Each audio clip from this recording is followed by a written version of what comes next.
kalanso bɛɛ ye kalanso a bɛɛ ye dɔnni ɲini de ye a kɛra école français ye o a kɛra école arabe ye o a kɛra anglais a kɛra fɛn o fɛn a bɛɛ ye dɔnni de ye parce que a fɔra kuranɛ yɛrɛ kɔnɔ ko adamaden i ka dɔnni ɲini dɔnni bɛ kɛ yɔrɔ minnu na k'a fɔ ni yɔrɔ min datugura a la o tɛ hɛrɛ ye o tɛ hɛrɛ ye jamana ma o tɛ hɛrɛ ye dugu ma o tɛ hɛrɛ ye hali diinɛ na.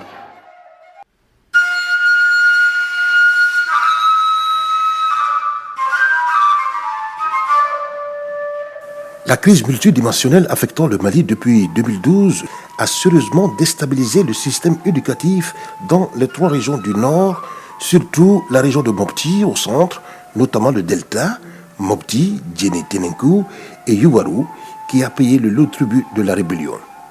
Mopti, de par sa position centrale, tampon entre le Nord et le Sud, a accueilli le plus grand nombre de déplacés. Le système éducatif fut sérieusement perturbé, en témoigne la fermeture de 117 écoles dans l'académie de Mopti, la privation de 13 600 élèves de leurs droits fondamentaux, le départ forcé d'environ 350 enseignants. Ainsi, des actions urgentes ont été menées sous l'impulsion de l'Académie de Mopti avec l'accompagnement des partenaires techniques comme la coopération suisse et l'UNICEF en vue de l'organisation des cours de rattrapage et des examens en faveur des élèves candidats des zones d'insécurité Ténenkou, Djéné et Mopti. Cependant, 2 défis restent encore à relever. Cours de remédiation pour les élèves de la première année à la 8e année et conduite d'une véritable campagne de mobilisation sociale et de plaidoyer pour la réouverture des écoles fermées d'ici octobre 2016. Il faudrait qu'en octobre, on se dise oui, grâce aux moyens mis en place, grâce aux échanges, nous avons pu surmonter nos différends. Et aujourd'hui, l'école est redevenue de nouveau fonctionnelle. Parce que nous avons près de 74 écoles fermées. Les 80% des écoles de ce cercle-là sont fermées aujourd'hui. En effet, un rapport de l'Académie de Mopti datant de 2016 indique que 117 écoles dans la seule Académie de Mopti ont été fermées, empêchant du coup 13 600 élèves d'aller à l'école et sur lesquels 311 devraient se présenter au DF à la session de juin 2016.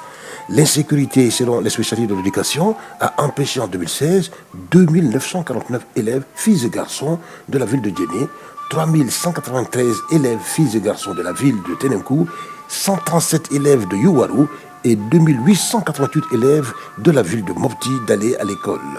Ainsi, 348 enseignants ont été mis en chômage technique sur l'ensemble des zones ciblées.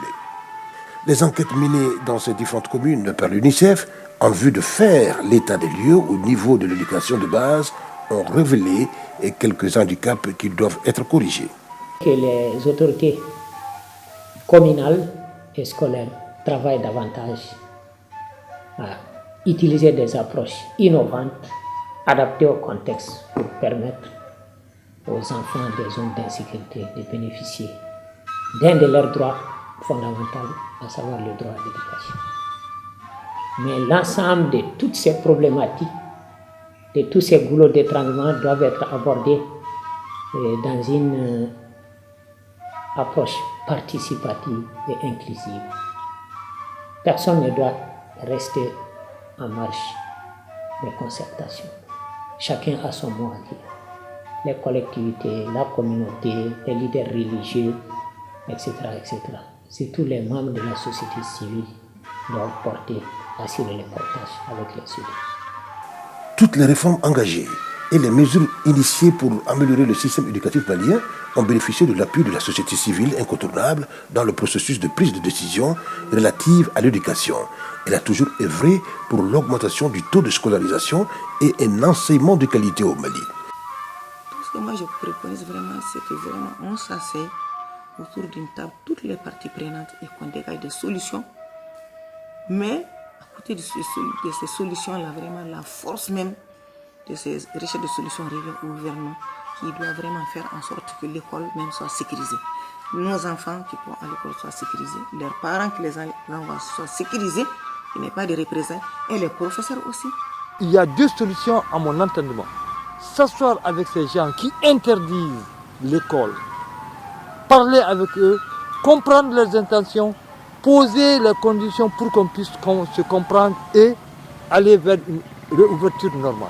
Que 3 camps soit maintenu à Ténenkou. Le camp de Ténenkou, le camp de Doumangourou et le camp de Djoura. Il faut encore une capacité de communication.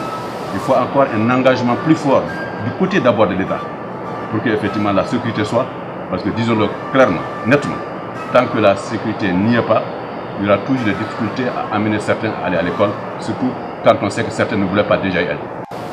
Donc les dispositions en cours, et nous sommes des combattants pour le savoir, de tous les savoirs, et l'ensemble des ressortissants du secteur technique aujourd'hui se trouvent mobilisés pour qu'effectivement nous puissions apporter notre contribution. Nous savons que les partenaires au développement sont engagés avec nous, nous savons que l'État essaie de faire ce qu'il peut faire, mais encore faut-il que et l'État et les partenaires au développement accompagnent le cercle à sortir de là, parce qu'il est devenu un peu difficile que ce seul cercle soit celui dont les enfants ne vont pas à l'école. Là où la crise est née, là où elle a grandi, là où elle s'est émancipée, il y a beaucoup de localités où les enfants vont à l'école.